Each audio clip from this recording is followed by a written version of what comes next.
এই পৃথিবীতে যত মানুষ চিনতে পারবে তত একা থাকার ইচ্ছেটা বেড়ে যাবে। আর এটা বুঝতে পারবে যে একাকিত্ব কখনো বেইমানি করে না, একা থাকাটা কোনো দুর্বলতা হতে পারে না, বরং এটা একটা ক্ষমতা, যে ক্ষমতার অধিকারী সবাই হতে পারে না। একটা বিষয় সবসময় মাথায় রাখার চেষ্টা করো, কখনো কোনো ভুল মানুষকে তার যোগ্যতার চেয়ে বেশি সম্মান দিতে যেও না। কখনো কোনো ভুল মানুষকে তার যোগ্যতার চেয়ে বেশি প্রাধান্য দিতে যেও না।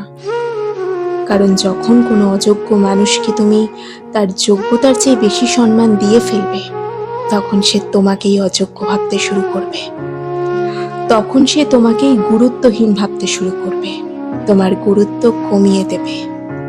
তাই যে যেমন তার সাথে তেমন হওয়াটা খুব প্রয়োজন। এই পৃথিবীতে অনেক সময় তো অন্যের পেছনে কাটিয়েছো, অনেক তো অন্যের পেছনে সময় ব্যয় করেছ। এবার কিছুটা সময় নিজের জন্য ব্যয় করে দেখো, কিছুটা সময় নিজের উপরে প্রয়োগ করে দেখো। নিজের উন্নতিতে ধ্যান দেওয়ার চেষ্টা করো, নিজের উন্নতির পেছনে এতটা সময় দাও যেন অন্যকে বদনাম করার জন্য তোমার হাতে অবশিষ্ট সময় না থাকে। একটা কথা মাথায় রেখো, যখন স্বয়ং উপরওয়ালা তোমাকে সময়ের কসম দেয়, তখন ভেবে নিও এই পৃথিবীতে সময়ের থেকে বড় কোনো সম্পদ নেই।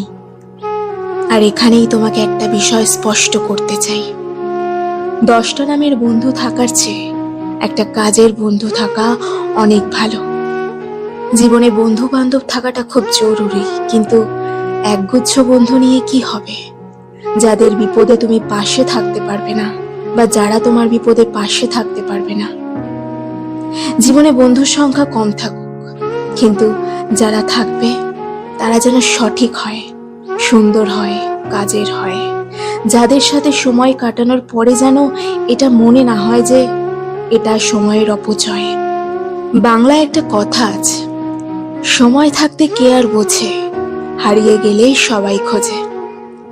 আমাদের মধ্যে এমন অনেকেই আছে, আমাদের এমন অনেক অতীত আছে, যেখানে মনে হয় যে যদি আমি সেই সময়টাতে ফিরে গিয়ে সেই ভুলগুলোকে সংশোধন করতে পারতাম, যেগুলো আমি অনেক আগে করেছি। এমনটা অনেকেরই মনে হয়। অনেক সময় এমন চিন্তা ভাবনা আসে, এমন চিন্তা ভাবনা যাতে আগামীতে না আসে। আজকের দিনটাকে সঠিকভাবে ব্যবহার করো, তার জন্য আজকের দিনটাকে এমন ভাবে কাজে লাগাও যেন আগামীতে আফসোস না হয় এটা ভেবে যে কাশ যদি আমি সেই সময় একটু ফিরে যেতে পারতাম, কাশ আমি সেই সময়ে একটু ফিরে যেতে পারতাম। আর বিশ্বাস করো, তোমার জীবনটা সুন্দর হওয়াটা প্রয়োজন। তুমি তো নিজেও জানো এই পৃথিবী সৌন্দর্যের পিপাসু। এই পৃথিবীতে এমন কেউ নেই যার সৌন্দর্যের প্রতি আকর্ষণ নেই। সৌন্দর্যের প্রতি সবাই আকৃষ্ট। তাই তুমি যদি চাও যে মানুষ তোমার প্রতি আকৃষ্ট হোক, তুমি যদি চাও মানুষ তোমাকে সম্মান করুক, শ্রদ্ধা করুক, গুরুত্ব দিক, ভালোবাসুক, তাহলে নিজেকে সুন্দর করাটা প্রয়োজন। আর নিজের সৌন্দর্যটা নির্ভর করে